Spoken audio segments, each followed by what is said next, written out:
Michigan stands at the heart of the Great Lakes, a state shaped by water and industry. More than 10 million people live here, making it the 10th most populous state in America. Its economy now reaches $566 billion, nearly the size of Singapore. Detroit once roared as the Motor City, home of Ford, GM, and Chrysler, the companies that defined modern America. The lakes that built this state now bring new threats. Rising and falling water levels eat away at beaches, ports, and homes. Storms hit harder, tearing at fragile towns along the shoreline. Flint still suffers from the scars of poisoned water, where trust in the system was broken. Detroit's collapse left entire neighborhoods abandoned, silent monuments to decline. In the north, mining towns have become ghost villages swallowed by forests. Beneath it all lies an ancient rift, a scar in the continent that speaks of violent history. Michigan is a state of beauty and struggle. It holds festivals, traditions, and proud history, but faces dangers that cannot be ignored. The question remains, will pride outweigh the dangers, or will the challenges define the path ahead? In this video, we explore both sides of Michigan, the wonders that inspire and the threats that refuse to fade. But before we start, here's a little question to entertain you. What fruit is the official symbol of Michigan? A. Apple, B. Cherry, C. Grape, D. Peach. Share your opinion in the comments and patiently watch this video till the end to find out the truth. Number 10. Island without time. Imagine a place in America where cars are not allowed at all. Mackinac Island banned automobiles back in 1898 after residents complained that the loud engines startled horses and disrupted the peace. That rule has never changed, and today it makes the island one of the few communities in the country where motor vehicles remain off-limits. Visitors move by bicycle, on foot, or by horse-drawn carriage, and the absence of cars creates an atmosphere unlike anywhere else. This unique identity has turned Mackinac into a powerful tourist magnet. Every summer, more than 1 million visitors arrive by ferry from the mainland.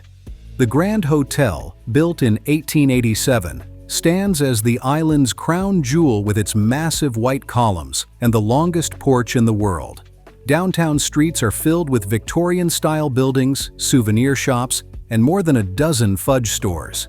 Each year, shops sell nearly 10,000 pounds of fudge, and the smell has become part of the island's identity. The annual Lilac Festival fills the streets with parades and blooms, adding another layer to the sense of tradition. Tourism drives the island's economy. With only about 500 year-round residents, nearly every job depends on the arrival of visitors. Hotels, restaurants, carriage tours, and bike rentals thrive during the summer season.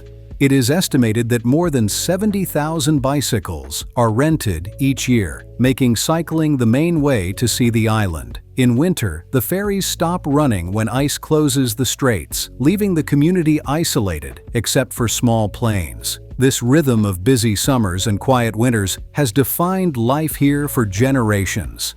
The island also plays a role in American history. It sits at the center of old fur trade routes and was the site of battles during the War of 1812.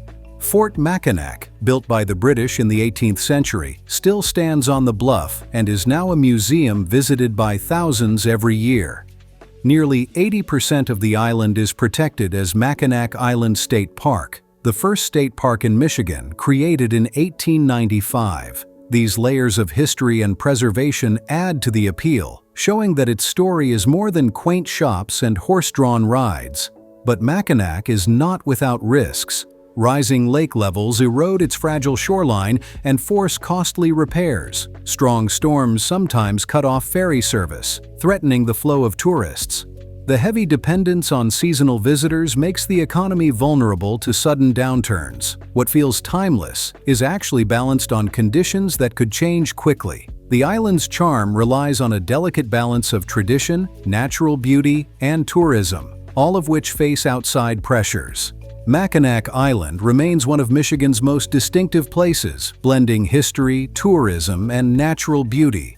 It is both a symbol of tradition and a reminder of fragility. How do you think? Should cars be banned in your own town as well? Share your opinion in the comments and let us know what you think. Before we continue, make sure to like this video and subscribe to our channel. And now, let's dive in. Number 9. Poisoned waters. For most of American history, people believed the water flowing from their tap was safe. It was a quiet promise of modern life, something so ordinary that no one thought to doubt it. But in Michigan, the city of Flint became the place where that promise was broken. A community once proud of its factories and hard-working families is now remembered around the world for poisoned waters. The crisis began in 2014 when officials decided to cut costs by switching Flint's water supply. Instead of drawing from Lake Huron, the city was moved to the Flint River, a body of water long known for industrial pollution. The change was supposed to be temporary, yet no one prepared the pipes for the corrosive river water. As it flowed through the system, it stripped lead from the aging infrastructure and carried it directly into homes. Residents soon noticed that something was wrong. Water from the tap ran brown, smelled foul, and tasted bitter. Parents complained of rashes on their children, of hair falling out, and of strange illnesses that seemed to appear overnight. Hospitals began to detect elevated levels of lead in the blood of local children, a condition tied to lasting damage to the brain and nervous system. At the same time, outbreaks of Legionnaire's disease spread through the city, killing more than a dozen people. The story of Flint spread quickly beyond Michigan. Protests filled the streets as residents demanded answers, carrying bottles of dirty water to city meetings as proof of what they were living through. Investigations found that officials had ignored warnings and failed to apply basic safety treatments. Criminal charges were filed, lawsuits piled up, and hundreds of millions of dollars in settlements were eventually paid. But no punishment could restore what had been lost. Trust had been destroyed in a way that money could never repair. The impact on the city was devastating. Flint once held nearly 200,000 people, but decades of economic decline had already cut that number in half. Today, fewer than 80,000 remain, and many still fear the water that flows into their homes. Thousands of lead service lines have been replaced, and officials say the water now meets federal standards. Yet surveys show that large numbers of residents continue to rely on bottled water. In their minds, the damage cannot be undone. The lessons of Flint reach far beyond its borders. Across the United States, many cities rely on water systems built a century ago. Pipes corrode, treatment plants age, and funding for repairs falls short. Flint proved that when oversight fails, disaster can arrive quickly and silently. It is a warning that clean water is never guaranteed, even in a modern nation. Flint stands today as both a city and a cautionary tale. Its skyline and neighborhoods carry scars of the past decade, and its families still live with doubt. The question is whether America has learned from what happened here, or whether another city will face the same fate. Do you trust the water that comes from your own tap, or do you fear that hidden dangers may still flow unseen? Share your thoughts in the comments. Our team needs your help. Subscribe to our channel to help more people learn the truth about current events. And now, we move on.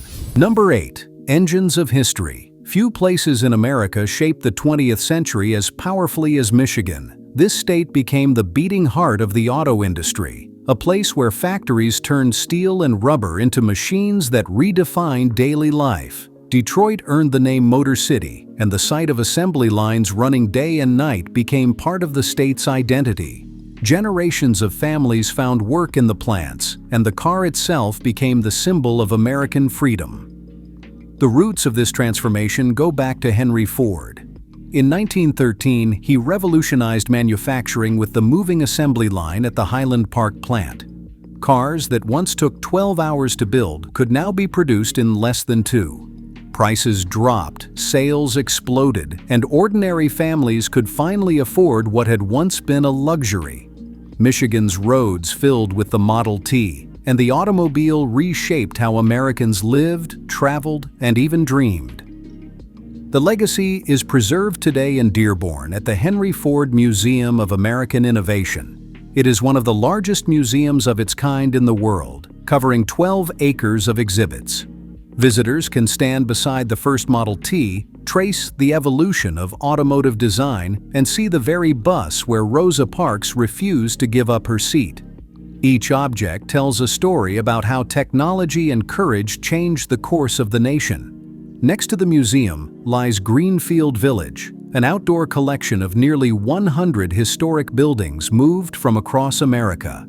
Here you can step inside Thomas Edison's laboratory, walk through the Wright brothers' bicycle shop, or watch a working steam engine circle the grounds. Costumed interpreters keep old crafts alive, from glass-blowing to printing presses, turning the past into a living experience. The goal is not just to preserve history, but to let visitors feel it with all their senses. The Henry Ford complex draws more than 1 million people each year, making it one of the most visited cultural attractions in Michigan.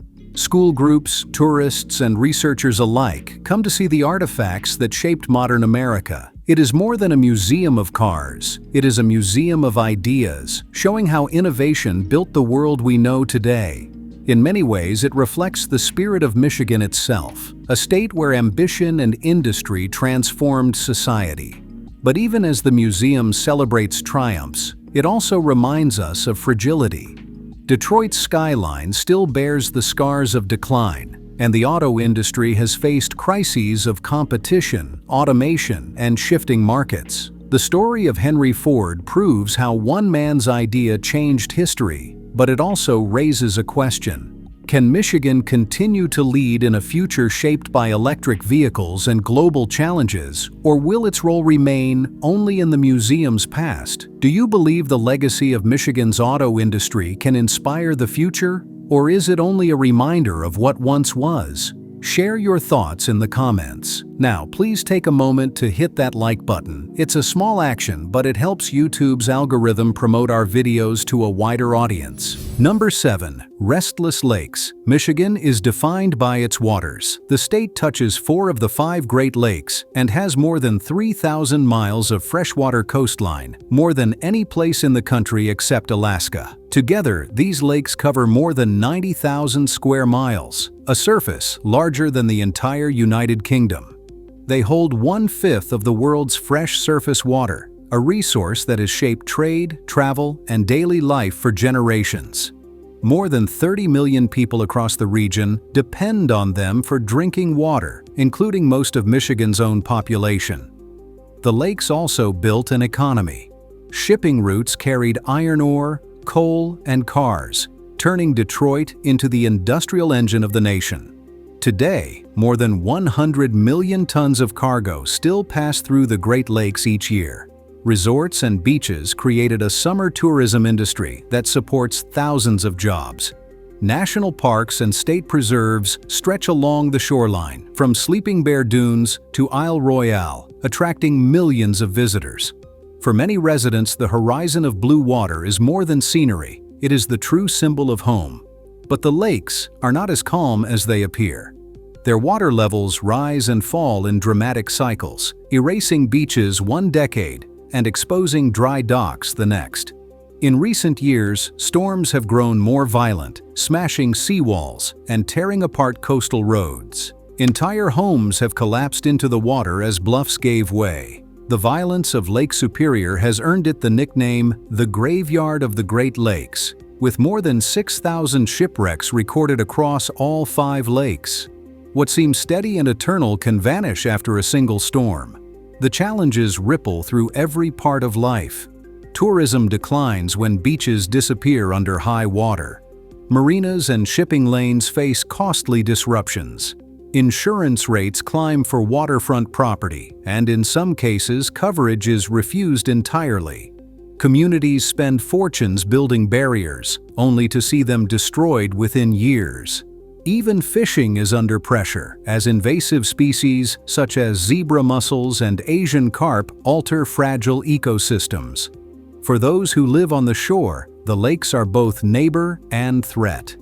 The paradox is that Michigan cannot exist without the Great Lakes, yet it cannot fully control them either. They are the reason the state grew into a hub of industry and culture, and they remain its most valuable resource. But they are restless waters, unpredictable and powerful, capable of reshaping the land and the lives built beside them.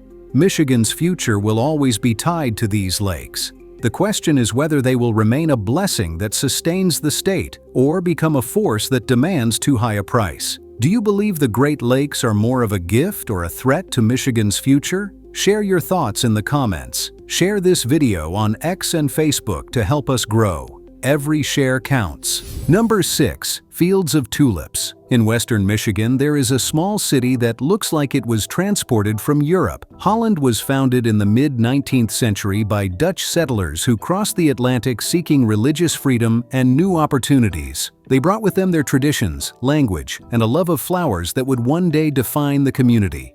More than a century later, the town still reflects their heritage, from shops selling wooden clogs to the authentic Dutch windmill brought over piece by piece in the 1960s. Every spring, Holland transforms into one of the most colorful corners of the Midwest during the Tulip Time Festival. The festival began in 1929 as a way to celebrate the city's roots and has grown into one of the largest flower festivals in the United States. Today, more than 5 million tulips bloom across parks, gardens, and city streets.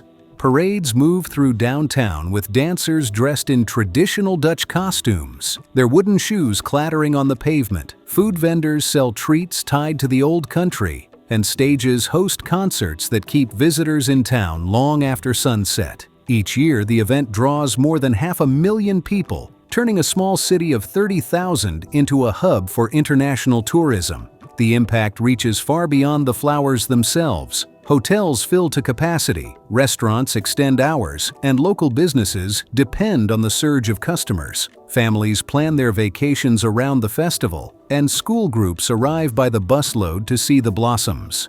The city estimates that Tulip Time adds tens of millions of dollars to the local economy each year. For residents, it is not just a celebration of beauty, but also a vital season of work that supports jobs and businesses across the region. Yet the tulips reveal how fragile traditions can be. The flowers depend on a narrow window of weather conditions to bloom at the right time. A late frost, heavy rains, or sudden heat can shorten the season or ruin entire displays.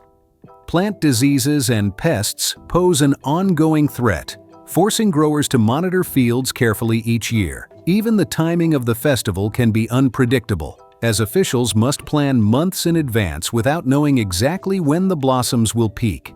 The beauty that draws crowds is built on conditions that no one can fully control. The city also struggles with the weight of success. Crowds pack narrow streets, straining infrastructure and raising costs for residents. Some locals worry that the town has become too dependent on a single event, vulnerable to sudden downturns in tourism or disruptions in travel. The challenge is to protect the authenticity of the festival while keeping pace with the demands of hundreds of thousands of visitors. For Holland, the tulip is both a proud emblem and a constant responsibility. Would you like to visit the Tulip Time Festival yourself, or do you think such events are too fragile to depend on? Share your thoughts in the comments. Number 5. Sleeping Rift. Beneath the calm forests and lakes of Michigan lies a story written in stone. Long before factories, cars, and towns, this land was shaped by forces deep inside the earth. More than 1 billion years ago, a massive crack began to split the North American continent. Geologists call it the Mid-Continent Rift, a scar that stretches for nearly 2,000 miles in a great arc from Kansas through Michigan and into Canada. Though it never tore the continent apart, its legacy remains visible across the Upper Peninsula and beyond. To understand its scale, it helps to compare it with other rifts. California's San Andreas Fault is active and dangerous, threatening millions in Los Angeles and San Francisco. The New Madrid seismic zone produced massive quakes in 1811 and 1812 that rang church bells as far away as Boston and temporarily reversed the flow of the Mississippi River. If the Mid-Continent Rift ever reawakened, the results would be just as devastating. Its arc passes beneath Lake Superior and into Wisconsin, Minnesota, and Kansas. Cities such as Duluth, Green Bay, Milwaukee, and even Chicago could feel the force. Ports, bridges, and industries across the Great Lakes would face collapse. Today the rift is considered dormant, but it is not forgotten. Scientists study its faults and volcanic remains to understand how continents shift and evolve. While there is no evidence of future eruptions, the fractured rock creates subtle risks. The rift zone can influence seismic activity, producing small earthquakes that sometimes shake the region. Though they are rare and mild, they remind residents that the ground beneath them is not as stable as it seems. Even a sleeping rift carries weight, and its presence lingers in ways most people never realize. The landscape itself carries the scars. Lake Superior's deep basin was carved partly along the weakened rock of the rift, making it the largest freshwater lake by surface area in the world. Dramatic cliffs and ridges across the Upper Peninsula trace the edges of ancient lava flows. Hikers walking along these trails are literally moving across the marks of a billion-year-old wound in the planet's crust. Few places in America reveal the Earth's hidden past as clearly as Michigan. For Michigan, the mid-continent rift is both a source of wealth and a symbol of fragility. It gave rise to the resources that fueled industry, but it also reminds us how vulnerable human life is compared to the planet's deeper forces. What looks timeless in the forests and lakes was once torn open by fire. Do you see Michigan's sleeping rift as a safe relic of history, or as a quiet warning of the power still hidden underground? Share your opinion in the comments. Number 4. Accidental President. Michigan is known for cars, lakes, and industry, but it also gave America something far more unusual: a president who never won a national election. Gerald Ford was born in 1913 in Omaha, Nebraska, but grew up in Grand Rapids, Michigan. He became a local football star and played for the University of Michigan before turning down offers from professional teams. During World War II, he served in the U.S. Navy, commanding ships in the Pacific. These experiences shaped his reputation as disciplined and steady, qualities that later defined his political career. By the time Richard Nixon noticed him, Ford had spent 25 years in Congress. He was respected across party lines for his honesty and his skill at building compromise. In 1973, at age 60, he was chosen to replace Vice President Spiro Agnew, who resigned in disgrace. Just a year later, Nixon himself left office in the wake of the Watergate scandal. At 61 years old, Gerald Ford became the 38th President of the United States, the only man in American history to hold the office without a single electoral vote. Ford's presidency was shaped by crisis. Inflation and unemployment were climbing while public trust in government collapsed. His most controversial act came just weeks after taking office, when he granted a pardon to Nixon. Many Americans believed it was a deal that protected a disgraced leader from accountability. The decision deeply damaged Ford's popularity and likely cost him the 1976 election, which he lost narrowly to Jimmy Carter. Historians still debate whether the pardon was an act of courage or a mistake that undermined justice. Yet for Michigan, Ford remains a figure of pride. His presidential museum and library stand in Grand Rapids, drawing visitors who reflect on his unusual journey. He is remembered as a man who stepped into chaos and tried to restore stability, even at the cost of his career. His Midwestern roots, military service, and reputation for honesty gave him a steady character at a time when the country desperately needed it. In a state built on resilience and hard work, his story still resonates. Ford remains the only president never elected as either vice president or president. His rise was the product of scandal and resignation, a reminder that leadership can emerge from the most unlikely circumstances. For Michigan, he will always be the accidental president, a leader born of crisis rather than choice. How many presidents have you voted for in your lifetime? And which one do you think history would have been better without? Do you think Gerald Ford deserves to be called an honorary son of Michigan? Share your thoughts in the comments. Number 3. Whispers of Ghosts. Michigan's landscape holds the remains of towns that once thrived on raw power. In the 19th century, the Upper Peninsula boomed with copper, iron, and timber. Small communities appeared almost overnight, tied to mines, mills, and shipping docks. For a short time, they were the frontier of growth, places where workers raised families and hoped for a better future. Fayette was one of the most striking. It lived off pig iron furnaces in the 1860s, supported by charcoal from nearby forests. At its height, more than 500 people filled the narrow streets, working in the smelters and living in modest homes. When the furnaces closed in 1891, the town emptied almost instantly. Today, it stands preserved as a historic park where visitors walk through the offices, hotels, and homes left behind. It is a frozen picture of how quickly prosperity can vanish.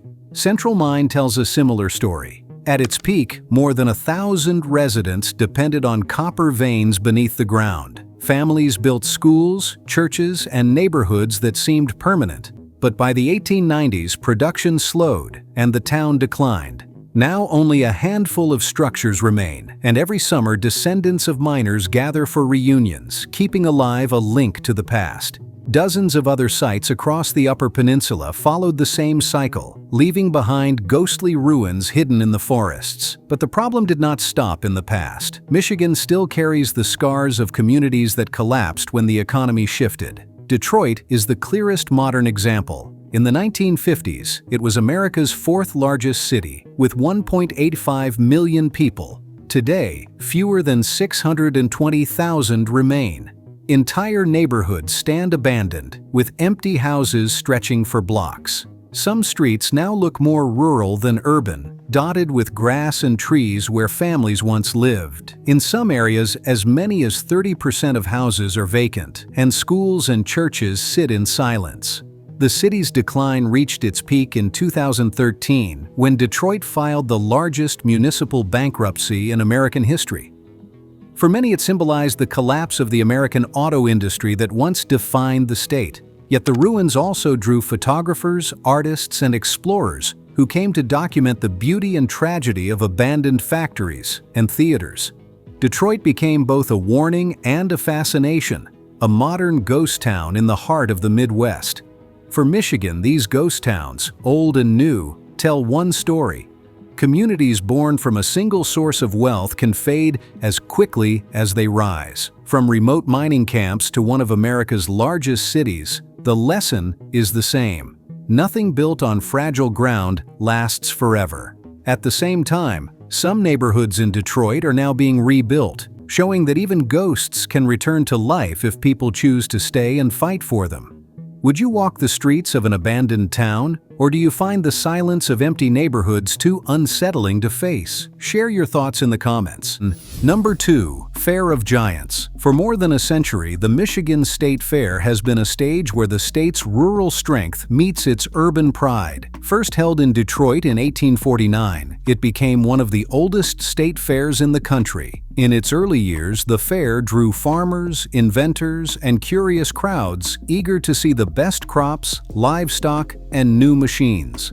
By the 1960s, attendance reached more than 1 million visitors, filling barns, arenas, and midway rides with energy. It was both celebration and business, a way for farmers to show their skill and for city dwellers to reconnect with the land that fed them.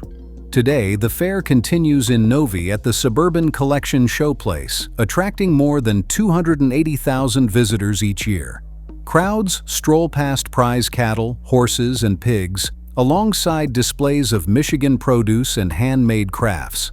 The scale is enormous. Thousands of animals compete for ribbons, and farm families showcase the work of generations. Dairy remains central, with Michigan's 440,000 milk cows symbolizing a vital part of the state economy. More than 1.09 million head of cattle are raised here, providing both food and livelihood. The fairgrounds turn into a living map of agriculture, connecting city residents to the people who keep shelves stocked and tables full. The economic impact of agriculture in Michigan is staggering. Food and farming contribute nearly $105 billion to the state each year. The fair plays a role in that by driving tourism, sales, and public awareness. Vendors fill halls with local products, from fruit wines to specialty cheeses. Equipment makers display new machines, while 4-H clubs and future farmers test their skills. For many children, this is the first time they stand face to face with a cow or a draft horse, making the fair an education as much as entertainment. Families return year after year, and in the process, they support a tradition that links Michigan's past to its future. Yet the story is bittersweet.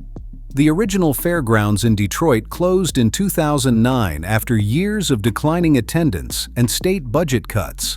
What was once a massive gathering in the city became a private effort in the suburbs.